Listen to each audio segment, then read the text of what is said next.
ನ್ಯಾಯ, ನೀತಿ, ಧರ್ಮವನ್ನು ಉಸಿರಾಗಿಸಿಕೊಂಡವನು. ಎರಡನೇ ಇನ್ನೊಬ್ಬನ ಹೆಸರು ದುಷ್ಟಬುದ್ಧಿ, ಕುಟಿಲತನವನ್ನೇ ತನ್ನ ಧರ್ಮವನ್ನಾಗಿಸಿದನು. ಇವರಿಬ್ಬರ ನಡುವೆ ನಡೆದ ಕಥೆಯೇ ವೃಕ್ಷ ಸಾಕ್ಷಿ.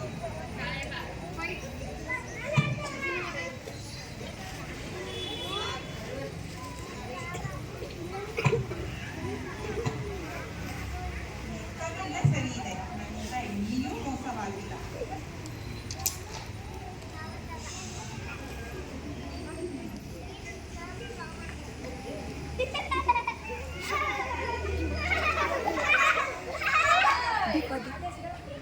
ಏನು ಧರ್ಮ ಬುದ್ಧಿ ಇಷ್ಟೊಂದು ಖುಷಿಯಾಗಿದ್ದೀಯ, ನಗ್ನಗ್ತ ಖುಷಿಯಾಗಿದ್ದೀಯ, ಏನ್ ಸಂತೋಷ ನಿಮ್ ಕಾರಣಕ್ಕೆ? ಅರಯ್ಯ ಬಾ, ಸಂತೋಷಕ್ಕೂ ನಾವೇ ಕಾರಣ, ದುಃಖಕ್ಕೂ ನಾವೇ ಕಾರಣ. ಅದಿರಿ ಏನು ಸಮಾಚಾರ? ಅಯ್ಯೋ ನನ್ ಸಮಾಚಾರ ಏನಂತ ಹೇಳಪ್ಪ. ನಾನ್ ದುಡಿಮೆ ನನ್ ಚಪ್ಪಿಗೆ ಹತ್ತದಷ್ಟು, ಆದ್ರೆ ನನ್ ಖರ್ಚು ಮಾತ್ರ ನನ್ ದೇಹದಷ್ಟು ಕಣಯ್ಯ. ಆಸೆಗೆ ಇದ್ದಷ್ಟೇ ಕಾಲು ಚಾಚಬೇಕು ಕಣಯ್ಯ. ಹಣಕ್ಕೋಸ್ಕರ ಇರೋ ನೆಮ್ಮದಿ ಕಳ್ಕೊಳಕ್ ಸಾಧ್ಯನಾ? ಹೋಗಿ ಹೋಗಿ ಹುಚ್ಚನ ಹತ್ರ ಮಾತಾಡ್ತಾ ಇದ್ದೀನಿ. ಗೆಳೆಯ, ಗೆಳೆಯ, ಒಂದ್ ವಿಷಯ ಹೇಳ್ತೀನಿ ಗೆಳೆಯ. ನಾವ್ ಯಾಕೆ ಬೇರೆ ಊರಿಗೆ ಹೋಗ್ಬಿಟ್ಟು ವ್ಯಾಪಾರ ಮಾಡಕ್ ಹೋಗ್ಬಾರ್ದು? ಯಾಕಂತಂದ್ರೆ ವಿದ್ಯೆ, ಸಂಪತ್ತು ಎಲ್ಲ ಕಲೆಗಳನ್ನು ನಾವೇನ್ ಮಾಡ್ಬಾರ್ದು, ಬಳಸ್ಕೋಬಹುದು ಗೆಳೆಯ. ಬೇರೆ ಊರಿಗೆ ಹೋಗಿ ಅತಿಯಾದ್ರೆ ಒಳ್ಳೇದಲ್ಲ ಕಣಯ್ಯ. ಅದು ಹೋದ್ರೆ ಈ ಊರಲ್ಲಿ ಚೆನ್ನಾಗಿ ವ್ಯಾಪಾರ ಆಗ್ತಿದೆ. ಹಣ ಹಣ ಅಂತ ಹೋದ್ರೆ ಹೆಣ ಆಗಿ ಬರ್ತೀವಿ. ಅಲ್ಲ ಕಣಯ್ಯ, ಏನೇ ನೀನು ಅಯ್ಯ ಈಗೆಲ್ಲ ಬಡ್ಕೊಂಡಾಗಿದ್ಯಾ ಸರಿ. ವಯಸ್ಸಾದ್ಮೇಲೆ ಇವ್ರು ಹೆಂಡತಿ ಮಕ್ಳು ಯಾರು ನೋಡ್ಕೊಂಡರು? ಮುಂದಾಲೋಚನೆ ಬೇಕು, ಮುಂದಾಲೋಚನೆ. ಮಕ್ಕಳನ್ನೇ ಆಸ್ತಿ ಮಾಡೋದಲ್ಲ ಕಣಯ್ಯ, ಮಕ್ಕಳನ್ನೇ ಆಸ್ತಿ ಮಾಡ್ಬೇಕು. ಅಯ್ಯೋ ಏನಪ್ಪ ಇವ್ರು ಹಿಂಗೆ ಹೇಳ್ತಾರೆ? ನಾನೇನಾರ ಖಜಾನೆ ಲೂಟಿ ಮಾಡ್ಕೊಂಡೆ? ಅಷ್ಟ ಇಷ್ಟ ದುಡ್ಡು ಬಂದು ಸಂಪಾದನೆ ಮಾಡಿ ಕೂಡಿಡೋಣ ಅಂತ ಹೇಳ್ತಾರೆ. ಅದು ಒಂದು ಅನುಭವ ಆಗ್ಲಿದ್ವಿ. ನಡಿ ಹೋಗೋಣ. ಸರಿ ಭಯ ಹೋಗಮ್ಮ.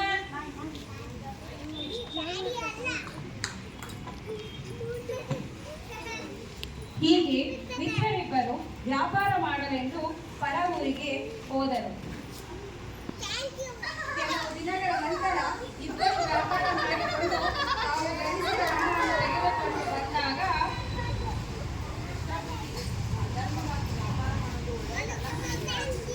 ಅಯ್ಯೋ ಈಗಿನ ಕಾಲದಲ್ಲಿ ಧರ್ಮ ಧರ್ಮ ಧರ್ಮ ಅನ್ಕೊಳ್ಳೋದ್ರೆ ಸಾಗಲ್ಲ ಕಣೆಯ. ಆ ಧರ್ಮವಾಗಿ ದುಡ್ರೇನೆ ಜೀವನ ಮಾಡಕ್ಕಾಗೋದು. ಏನೇ ಹೀಗೆಲ್ಲ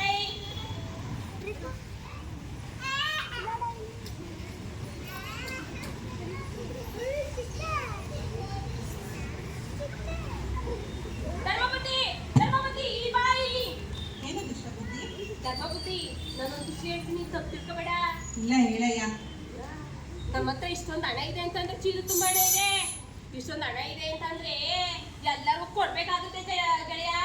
ಅದಕ್ಕೆ ನೋಡಿ ಒಂದು ದೊಡ್ಡ ಮರ ಕಾಣ್ತಾ ಇದೆ.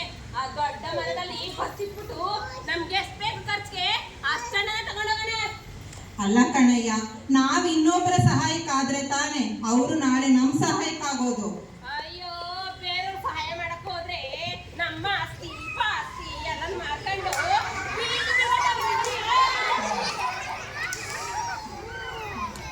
ಬೀದಿ ಬಿಡ್ಬೇಕಾಗುತ್ತೆ. ಅಷ್ಟೋ ಇಷ್ಟೋ ಖರ್ಚು ಮಾಡಿ ಕೂಡಿಡವ ಕೊಡು ಅಂದ್ರೆ ಅಯ್ಯೋ ಕೊಳೆಯೋ. ಅನ್ನ ತಿನ್ನೋರ್ಗೂ ಅದೇ ಸಾವೆ, ಕಳ್ತನ ಮಾಡಿ ತಿನ್ನೋರ್ಗೂ ಅದೇ ಸಾವೆ. ಏನೇ ಸಾವಿನ ಬಗ್ಗೆ ಮಾತಾಡ್ತೀನಿ ಈಗ ಬೇಕಾ? ಅತಿ ಬಚ್ಚಿಟ್ಬಿಡ್ತೀನಿ ಇಲ್ಲೇ ಗೆಳೆಯ, ಬಚ್ಚಿಟ್ಟಿದ್ದೀನಿ. ಸರಿ ಸರಿ.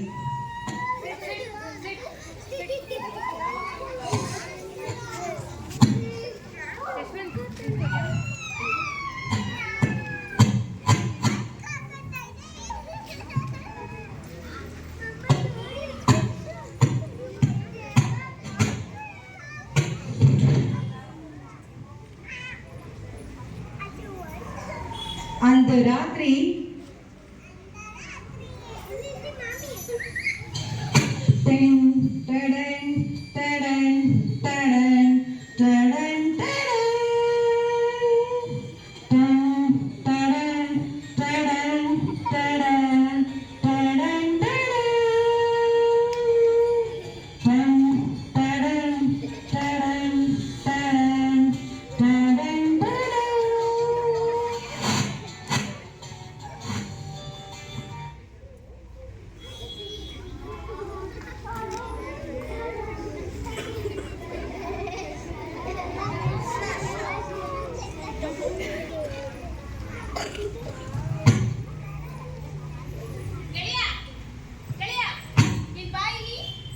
ಏನು ಗೆಳೆಯ?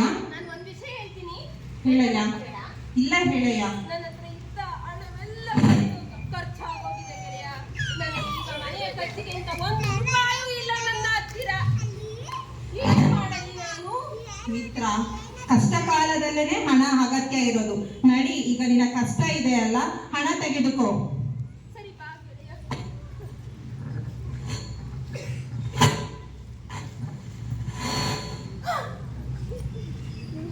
ಗೆಳೆಯ, ಗೆಳೆಯ, ಏನಾಯ್ತು ಮಿತ್ರ?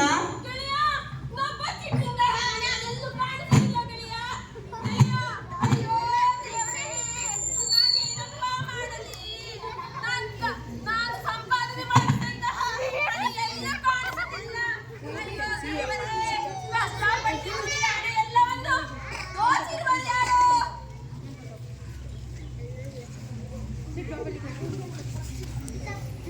ಹೇ ಗೆಳೆಯ, ನೀನೇ ಕಳ್ಳ. ಎಂತ ಹೇಳ್ತಿದ್ಯಾ ಮಿತ್ರ? ಕತ್ತಿರುವನು. ಮಿತ್ರ, ನಾನು ಹಣ ನನ್ನ ಬುದ್ಧಿಯ ಕತ್ತಿರುವನು. ಮಿತ್ರ, ಬೇರೆಯವರ ಹಣ ನನಗೆ ಮಣ್ಣಿನ ಸಮಾನ. ಬೇರೆಯವರ ಹಣ ಕದಿಯೋ ಬದಲು ನನಗೆ ಸಾವು ಬರ. ನಾನು ಪರರ ಹಣಿಗೆ ಬಯಸುವುದಿಲ್ಲ. ಇಲ್ಲ ಇಲ್ಲ, ನೀವೇ ನೋಡಿದ್ರಲ್ಲವೇ, ಧರ್ಮ ಬುದ್ಧಿಯೇ ಕಳ್ಳ. ಇಲ್ಲ ಮಿತ್ರ, ನಾವು ಬಚ್ಚಿಟ್ಟಿರುವ ವಿಷಯ ನಮ್ಮಿಬ್ಬರಿಗೆ ಮಾತ್ರ ಗೊತ್ತು ಅಲ್ಲವೇ? ಹಾಗಿದ್ದರೆ ನೀನೇ ಕಳ್ಳ. ಹೌದು, ಬಚ್ಚಿಟ್ಟ ಹಣ ನಮ್ಮಿಬ್ಬರಿಗೆ ಮಾತ್ರ ಗೊತ್ತಿತ್ತು. ಹಾಗಿದ್ದರೆ ನೀನೇ ಯಾಕೆ ಕಟ್ಟಿರಬಾರದು? ನೀನೇ ಯಾಕೆ ಹಣವನ್ನು ಕಟ್ಟಿರಬಾರದು? ಅಯ್ಯೋ ದೇವರೇ, ನನ್ನನ್ನೇ ಕಳ್ಳ ಎನ್ನುವೆಯಾ? ಹಾಗಿದ್ದರೆ ನಡಿ ಮಹಾರಾಜರ ಬಳಿಗೆ, ಬುದ್ಧಿ ಕಲಿಸುವೆ ನಿನಗೆ. ಸರಿ, ನಡಿ ಹೋಗೋಣ. ಮಹಾರಾಜರ ತೀರ್ಮಾನ ಮಾಡಲಿ, ಯಾರು ದೋಷಿ ಯಾರು ನಿರ್ದೋಷಿ ಎಂದು. ಹಾಗಿದ್ದರೆ ನಡೆ.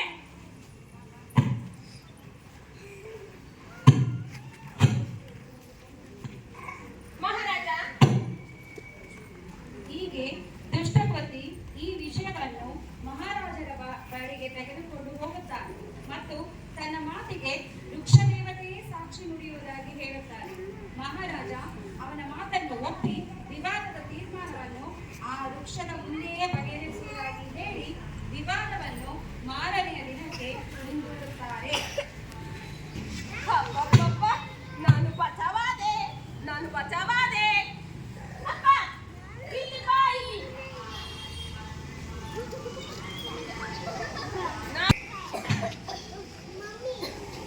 ಅಪ್ಪ, ಅಪ್ಪ, ನಾನು ಧರ್ಮ ಬುದ್ಧಿಯ ಎಲ್ಲ ಹಣವನ್ನು ಕದ್ದಿರುವೆ. ಧರ್ಮ ಬುದ್ಧಿಯ ಎಲ್ಲ ಹಣವನ್ನು ಕದ್ದಿರುವೆ. ಮಹಾರಾಜರು ನನ್ನನ್ನು ಕಲ್ಲಿಗೆ ಏರಿಸುತ್ತಾರೆ ನಾನೇ ಕಳ್ಳನೆಂದರೆ. ಹಾಗಾಗಿ ನಾನು ಒಂದು ವಿಷಯ ಹೇಳ್ತೇನೆ, ಕೇಳಿ. ತಪ್ಪು ತಪ್ಪು ತಪ್ಪಲ್ಲ. ಬೇರೆಯವರ ಹಣ ಕದಿಯುವುದು ಒಂದು ಕಲೆ. ಜಾಣತನ ಬೇಕು ಅಪ್ಪ, ಜಾಣತನ ಬೇಕು. ಅಯ್ಯೋ ಅಪ್ಪ, ನಾನು ಆಗಲೇ ತಾನೇ ಹೇಳಿದ ಹಾಗೆ ಮಹಾರಾಜರು ನನ್ನ ಕಲ್ಲಿಗೆ ಏರಿಸುತ್ತಾರೆ. ನಿಮ್ಮ ಮಗ ಸಾಯಲೇ? ಈ ತರ ಅಯ್ಯೋ ಶಿವನೇ, ಮಗನಿಗೋಸ್ಕರ ದಾರಿ ತಪ್ಪಿ ಅಪರಾಧವಾಯಿತಲ್ಲ. ಈಗ ನಾನು ಹೇಳ್ತೇನೆ, ನೀವು ನಾನು ಹೇಳಿದ ಹಾಗೆ ಕೇಳಬೇಕು ಅಷ್ಟೇ. ಇಲ್ಲಿ ಒಂದು ದೊಡ್ಡ ಮರವಿದೆ. ಆ ದೊಡ್ಡ ಮರದಲ್ಲಿ ಒಂದು ದೊಡ್ಡ ಗೂಡಿದೆ. ಆ ಗೂಡಿನ ಒಳಗೆ ಹವಿದು ಕುಳಿತುಕೊಳ್ಳಿ. ಇವಾಗ ನಾನು ಮತ್ತೆ ಧರ್ಮ ಬುದ್ಧಿ ನಾಳೆ ಬರುತ್ತೇವೆ, ಎಲ್ಲರೂ ಬರುತ್ತೇವೆ. ಧರ್ಮ ಬುದ್ಧಿಯೇ ಕಳ್ಳನೆಂದು 3 ಬಾರಿ ನುಡಿಯಬೇಕು. ಈಗ ಕತ್ತಲಾಯಿತು, ಹೋಗಿ ಹವಿದು ಕುಳಿತುಕೊಳ್ಳಿ, ನಾನು ನಾಳೆ ಬರುತ್ತೇನೆ.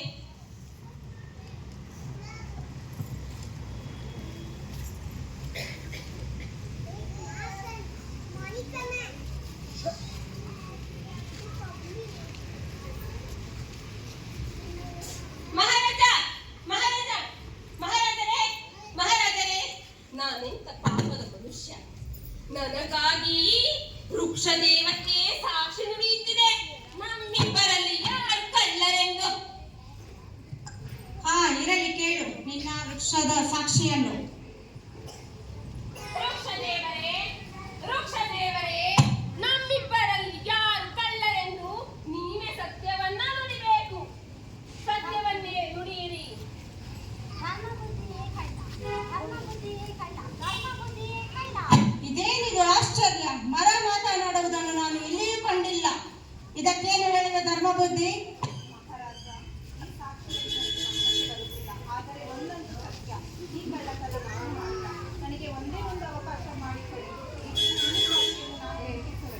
ಹಾಗಾದರೆ ನಿರೂಪಿಸಿ. ಈಗ ಧರ್ಮಬುದ್ಧಿಯು ಕಟ್ಟಿಗೆಗಳನ್ನು ಮರದ ಬಳಿ ಜೋಡಿಸುತ್ತಾನೆ.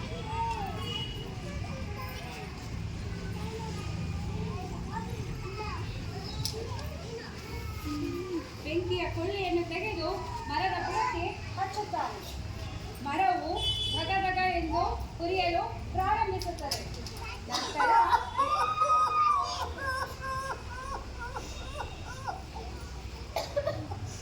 ಇದೇನಾ ನಿನ್ನ ವೃಕ್ಷ ದೇವತೆ ಸಾಕ್ಷಿ? ದುಷ್ಟಬುದ್ಧಿ. ಪ್ರಭು ಪ್ರಭು ನನ್ನನ್ನು ಕ್ಷಮಿಸಿಬೇಡಿ. ಧರ್ಮ ಬುದ್ಧಿಯ ಹಣಗಾಸೆಗೆ ನಾನು ತಪ್ಪು ಮಾಡಿಬಿಟ್ಟೆ. ಇದೊಂದು ಸಾರಿ ಕ್ಷಮಿಸಿ ಪ್ರಭು, ನನ್ನನ್ನು ಕ್ಷಮಿಸಿ ಪ್ರಭು, ಕ್ಷಮಿಸಿ. ಅಯ್ಯೋ ಭಟ್ಟರೆ, ಇವರನ್ನು ಎಳೆದೊಂದು ಕಾರಾಗೃಹಕ್ಕೆ ಹಾಕಿ. ಅಪ್ಪಣೆ ಮಹಾಪ್ರಭು. ನಡಿ. ಅಯ್ಯೋ ಹಾಗೂ ಧರ್ಮ ಬುದ್ಧಿಗೆ ಹಣವನ್ನೆಲ್ಲ ನೀಡಿ. ಇದೊಂದು ಸಾರಿ ಕ್ಷಮಿಸಿ ಪ್ರಭು. ಪ್ರಭು, ಇದೊಂದು ಬಾರಿ ಕ್ಷಮಿಸಿ ನನ್ನನ್ನು. ಮಹಾರಾಜ ಮಹಾ ಉಪಕಾರವಾಯಿತು. ಇರಲಿ ಇರಲಿ.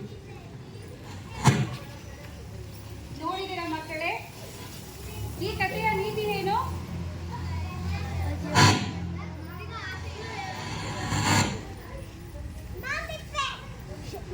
ನಾವು ಅನ್ಯಾಯವಾಗಿ ಸಂಪಾದಿಸಿದ ಎಲ್ಲಾ ಸಂಪತ್ತು ನಮ್ಮಲ್ಲಿ ಎಂದಿಗೂ ಬಹಳ ದಿನ ಇರುವುದಿಲ್ಲ. ಸತ್ಯ, ಧರ್ಮ, ನ್ಯಾಯ, ನೀತಿ ಹಾಗೂ ಸತ್ಯವಾದ ಮಾರ್ಗದಲ್ಲಿ ನಡೆದರೆ ಜಯ ನಮ್ಮದಾಗುತ್ತದೆ.